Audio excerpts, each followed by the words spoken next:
The up and downs undermining the futures of the capitalistic model.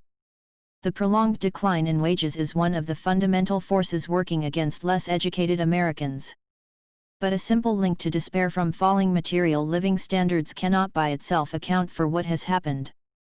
For a start, the wage decline has come with job decline from better jobs to worse jobs, with many leaving the labor force altogether because the worse jobs are unattractive, because there are few jobs at all, or because they cannot easily move, or some combination of these reasons. Deterioration in job quality, and detachment from the labor force, bring miseries over and above the loss of earnings. Many of the jobs that have come with the lower wages do not bring the sense of pride that can come with being part of a successful enterprise, even in a low-ranked position. Cleaners, janitors, drivers, and customer service representatives belonged when they were directly employed by a large company, but they do not belong when the large company outsources to a business service firm that offers low wages and little prospect of promotion. Even when workers are doing the same jobs that they did before they were outsourced, they are no longer part of a marquee corporation. As economist Nicholas Bloom memorably puts it, they are no longer invited to the holiday party. The days are gone when a janitor for Eastman Kodak could rise through the ranks to become the CEO of a related firm. In some of these jobs, working conditions are closely monitored by software that deprives workers of control or initiative, even compared with the old, and once much hated, assembly lines. Workers, even in dangerous, dirty occupations, such as coal mining, or in low-level employment for famous corporations, could be proud of their roles. Men without prospects do not make good marriage partners. Marriage rates among less educated whites fell, and more people lost out on the benefits of marriage, of seeing their children grow, and of knowing their grandchildren. A majority of less educated white mothers have currently had at least one child outside marriage. Poorer prospects make it harder for people to build the life that their parents had, to own a home, or to save to send kids to college. The lack of well-paying jobs threatens communities and the services they provide, such as schools, parks, and libraries. Jobs are not just the source of money, they are the basis for the rituals, customs, and routines of working-class life. Destroy work and, in the end, working-class life cannot survive. It is the loss of meaning, of dignity, of pride, and of self-respect that comes with the loss of marriage and of community that brings on despair, not just or even primarily the loss of money. Our account echoes the account of suicide by Émile Durkheim, the founder of sociology, of how suicide happens when society fails to provide some of its members with the framework within which they can live dignified and meaningful lives. We do not focus on economic hardship, though hardship undoubtedly exists. Whites without a college degree are not the poorest group in the U.S., they are much less likely to be poor than African Americans. Instead, we see the decline in wages as slowly undermining all aspects of people's lives. Why has the economy been failing the working class? If we are to come up with ideas for change, then we need to know what happened, where to begin, and what sort of policies might make a difference. Globalization and technological change are often held up as the main villains because they have reduced the value of uneducated labor, replacing it with cheaper, foreign labor or cheaper machines. Yet other rich countries, in Europe and elsewhere, face globalization and technological change but have not seen long-term stagnation of wages, nor an epidemic of deaths of despair. There is something going on in America that is different, and that is particularly toxic for the working class. We shall also argue that in America, more than elsewhere, market and political power have moved away from labor toward capital. Globalization has aided the shift, both weakening unions and empowering employers, and American institutions have helped push this further than elsewhere. Corporations have become more powerful as unions have weakened, and as politics has become more favorable to them. In part, this comes from the phenomenal growth of high-tech firms, such as Apple and Google, that employ few workers for their size and have high profits per worker. This is good for productivity and for national income, but little of the gain is shared by labor, especially by less educated labor. Less positively, Consolidation in some American industries, hospitals and airlines are just two of many examples, has brought an increase in market power in some product markets so that it is possible for firms to raise prices above what they would be in a freely competitive market. The rising economic and political power of corporations, and the declining economic and political power of workers, allows corporations to gain at the expense of ordinary people, consumers, and particularly workers. At its worst, this power has allowed some pharmaceutical companies, protected by government licensing, to make billions of dollars from sales of addictive opioids that were falsely peddled as safe, profiting by destroying lives. More generally, the American healthcare system is a leading example of an institution that, under political protection, redistributes income upward to hospitals, physicians, device makers, and pharmaceutical companies while delivering among the worst health outcomes of any rich country. The problems with the healthcare industry go far beyond the opioid scandal. The U.S. spends huge sums of money for some of the worst health outcomes in the Western world. We will argue that the industry is a cancer at the heart of the economy, one that has widely metastasized, bringing down wages, destroying good jobs, and making it harder and harder for state and federal governments to afford what their constituents need. Public purpose and the well-being of ordinary people are being subordinated to the private gain of the already well-off. None of this would be possible without the acquiescence and sometimes enthusiastic participation of the politicians who are supposed to act in the interest of the public. Robin Hood was said to have robbed the rich to benefit the poor. What is happening today in America is the reverse of Robin Hood, from poor to rich, what might be called a Sheriff of Nottingham redistribution. Political protection is being used for personal enrichment, by stealing from the poor on behalf of the rich, a process known to economists and political scientists as rent-seeking. It is, in a sense, the opposite of free market capitalism, and it is opposed by the left, because of its distributional consequences, and the right, because it undermines freedom in a truly free market. It is as old as capitalism itself, as Adam Smith knew very well even in 1776. In his Wealth of Nations, often seen as the Bible of capitalism, Smith noted that while tax laws could be cruel, they were mild and gentle in comparison with the laws that the pressure of our merchants and manufacturers has extorted from the legislature, for the support of their own absurd and oppressive monopolies. He suggested that these laws may be said to be all written in blood. Rent-seeking is a major cause of wage stagnation among working-class Americans and has had much to do with deaths of despair. We shall have much to say about it. The most common explanations for the decline in living standards of less educated Americans are that globalization has caused factories to close and move to Mexico or China and that automation has displaced workers. These forces are real enough, and they underlie much of our discussion. But, as the experience of other rich countries shows, globalization and automation, which are faced by all, need not reduce wages as has happened in the U.S., let alone bring an epidemic of death.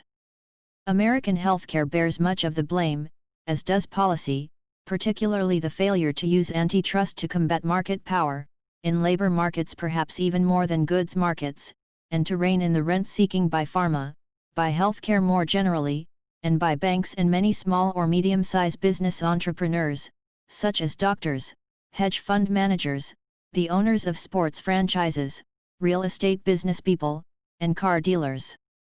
All of these get rich from the oppressive monopolies and special deals, tax breaks, and regulations that they have extorted from the legislature.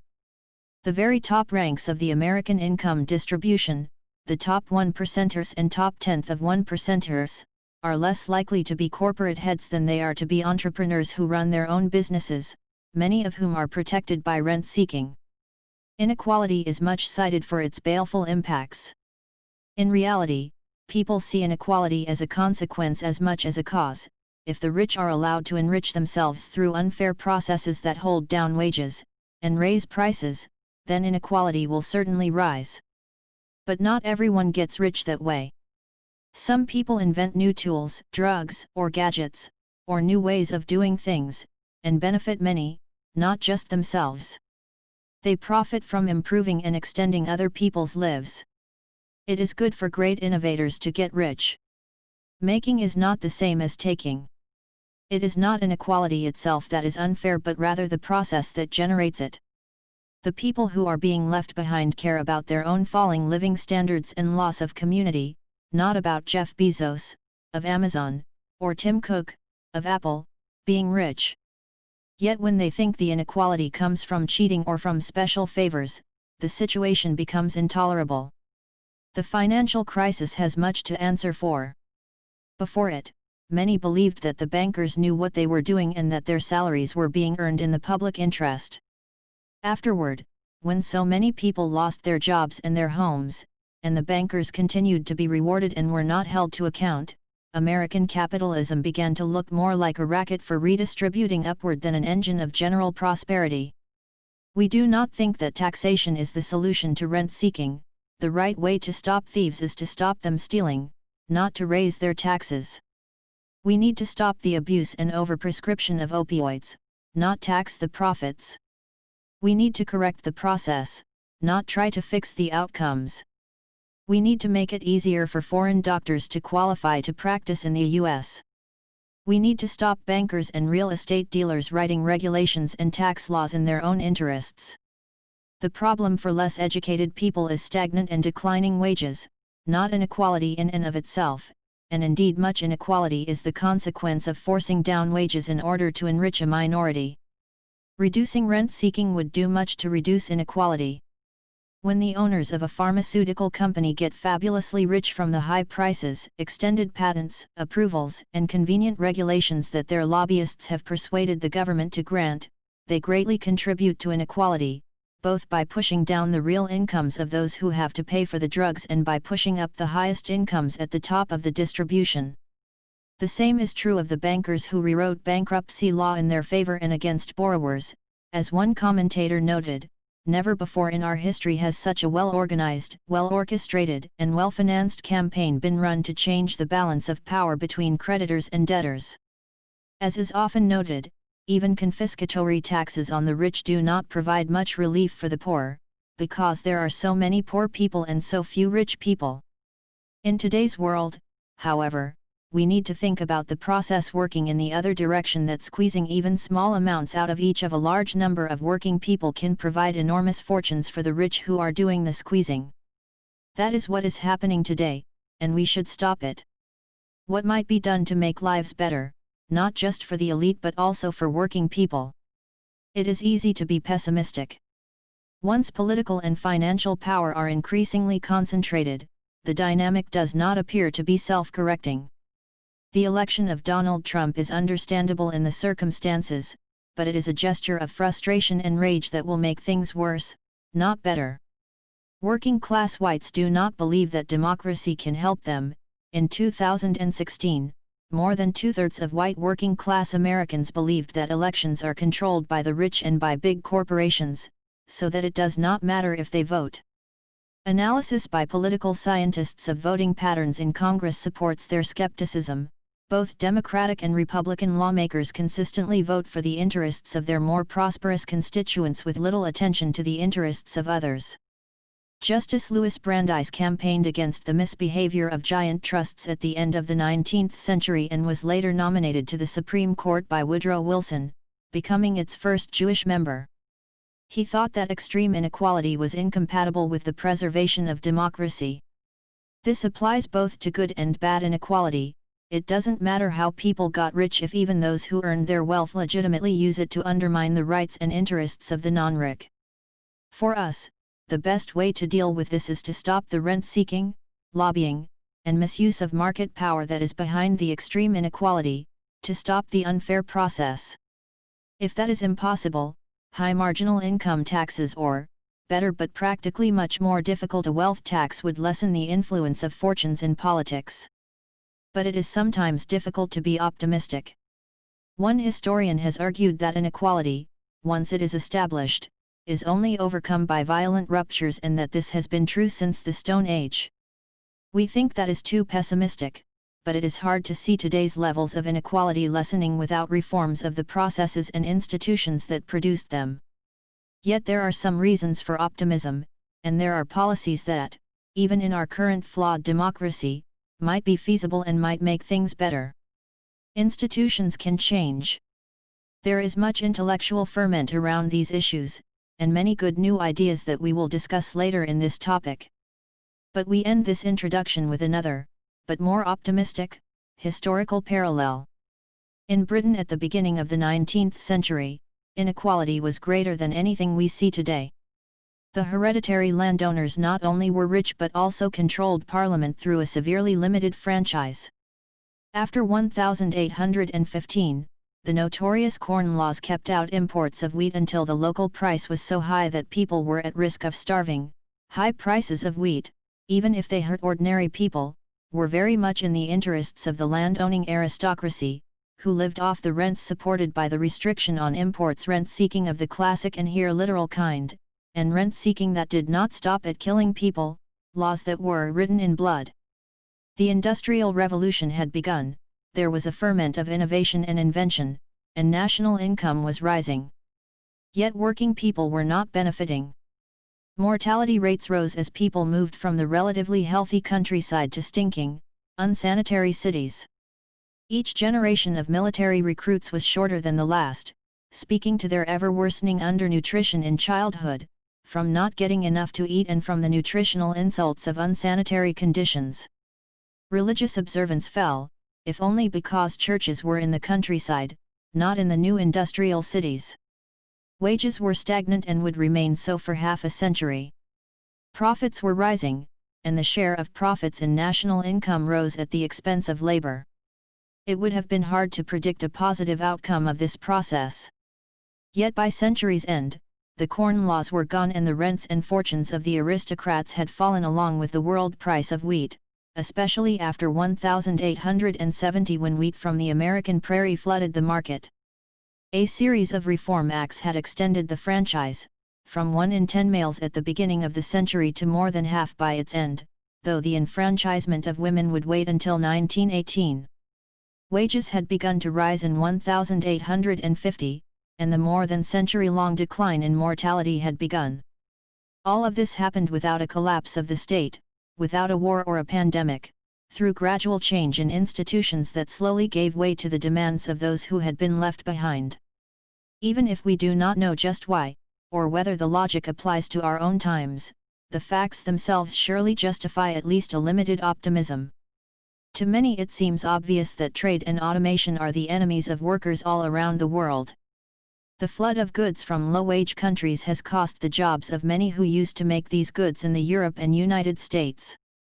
Workers are being replaced, not just by workers in Shenzhen or Tijuana but also by machines and by computer-assisted processes. Workers in China and Mexico cannot help serve hamburgers, check you in at an airport, or check you out at the grocery, but automatic kiosks can do all of these things. Workers who have the skills and education to work with the new technologies get better jobs and higher wages, while the opposite happens for the less skilled or less educated. Wages fell as the weavers were replaced by machines, and they only stopped falling when handloom weaving was gone. If the parallel holds or is close, wages will fall for all the jobs that can be done by robots, or by less well-paid workers elsewhere, and the decline will stop only when those jobs are gone, or Chinese wages are as high as American wages. And at that point, unless wage policy changes, there will be an even larger fraction of Americans working in service jobs that cannot be outsourced, for wages that barely keep their lives intact. Some service jobs are well compensated, according to U.S. This will be a long, bleak process of economic, social, and community destruction. The rise of China as a manufacturing power and its effects on American workers and their communities have been documented in a series of papers by The Economist. While it is difficult to come up with precise or non-controversial numbers, they estimate that between 2 and 3 million American jobs have been lost because of China. There were about 18 million manufacturing workers in America between 1970 and 1990, and there are about 12 million today, 2019. The lost jobs are geographically concentrated in places that used to make the goods that are now being imported, and the effects last for a long time, with elevated levels of unemployment lasting a decade or more. Marriage rates have fallen in the China shock-affected communities, and mortality has risen, followed by the long, slow erosion of jobs and community destruction, on the particular places where in the particular time when Chinese imports were rising rapidly. More than a story of job loss, the story of globalization is one of tremendous upheaval in the American labor market. Shows that in parts of the country, primarily on the coasts, with higher concentrations of college-educated workers, manufacturing jobs sent abroad were offset by new jobs in research and development, marketing, and management, a large share of which are being generated in the same firms that shed manufacturing workers. As world trade has expanded, America, like China, has exported more, creating new jobs, for example, in the manufacture for export of motor vehicles and semiconductors. Studies estimated that exports brought 2 to 3 million new jobs, similar to the number of jobs lost. But in parts of the country with higher concentrations of low-skilled workers, there was no positive offset to the loss of manufacturing jobs. The traditional escape route for displaced workers has been to move from cities without jobs to cities that have them, but this route has been limited in recent years by the high costs of living in successful cities. These high costs can be inflated by land use or other policies imposed by those who live there to protect themselves and keep newcomers out. Successful cities are successful in providing jobs and increasing wages for highly educated workers, but not for the less well-educated. Many of the displaced workers have nowhere to go and would likely be even worse off if they moved. This story of trade and innovation wrecking the economy is compelling but seriously incomplete. It also stands in contrast to the way that economists usually think about trade and technological progress. The conventional account begins with the benefits of cheaper prices. Chinese manufacturers fill the shelves in Target and Walmart at prices that are often a fraction of what they once were. We recently bought a 10-foot stuffed crocodile for our grandson. 50 years ago, such a thing would have attracted crowds, but very few purchasers. Indeed, it is precisely lower prices and the benefits that they bring to consumers that are the cause of the difficulty for American manufacturers. The mistake in the conventional account of gains from trade was to imagine that the transition from the old jobs to the new jobs would be quick and painless, and to suppose, without proposing policies to make it happen, that the gains to consumers would somehow compensate for the losses to erstwhile producers. More broadly, globalization and technological progress are good. Both enable us to have collectively higher incomes because they expand the productive capacity of the economy. Yet even the most Panglossian assessment recognizes that trade and innovation bring losers as well as winners. Once upon a time, when unions were larger and stronger than they are today, they could have pressed employers to share the gains from innovation that today accrue to capital, to those who manage it, or to those who operate the new technologies. The famous Treaty of Detroit was a sharing deal between unions and management in the automobile industry. The United Auto Workers agreed to a long-term contract with General Motors in which the UAW received health, pension, and other benefits in exchange for a promise not to strike. Globalization, and the fierce competition from abroad that it brought, has undermined such norms. As locally made cars were challenged by cheaper imports, U.S. car manufacturers, in order to compete, needed to develop new ways to hold down costs by moving tasks abroad to lower their wage bills, for example, and, as we shall see later, by weakening the privately provided safety net. In this way, globalization has contributed to the decline of unions. Consumers benefit from better and cheaper cars, but workers lose. It is only if we prize efficiency over all else that this is an unalloyed good. Most of us would argue that at least some inefficiency is an acceptable price for greater fairness. Not only that, but the loss of wages and good jobs has effects on communities beyond those directly affected. Giant stuffed crocodiles are a poor recompense for the loss of a way of life. If China decimates local industry, and it is true that there are jobs elsewhere or in the near future, albeit different jobs, the state can provide benefits that tide people over perhaps for many years or pay for retraining. The U.S. has such a scheme, the Trade Adjustment Assistance Program, but it is disliked by conservative politicians, even those who strongly favor trade, so it has been limited in size. Helping those who are harmed seems to be unacceptable, even when you are the one doing the harming. Trade adjustment assistance and unemployment insurance, which is temporary, played only a minor role in helping displaced workers, less than disability, medical, and retirement benefits that are designed for other purposes. Even taking all this together, there was little compensation.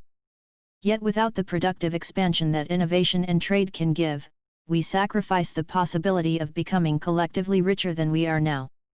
We surely cannot afford to give up growth, and so we must do a better job of making sure that everyone gains from it. The problem is not globalization or innovation, the problem is policies for dealing with them.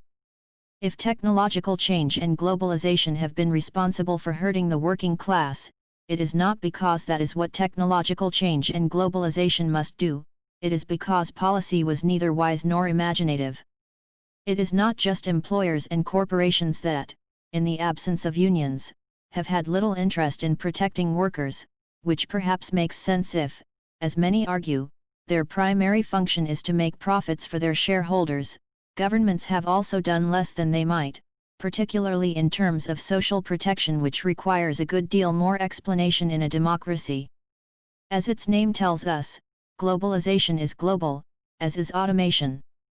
Computers are found outside America, and all rich countries have to deal with the rise of low-cost manufacturing. Yet many other rich countries have not seen the same negative effects on wages and jobs, nor have they seen deaths of despair, even as they have seen social division and political upheaval.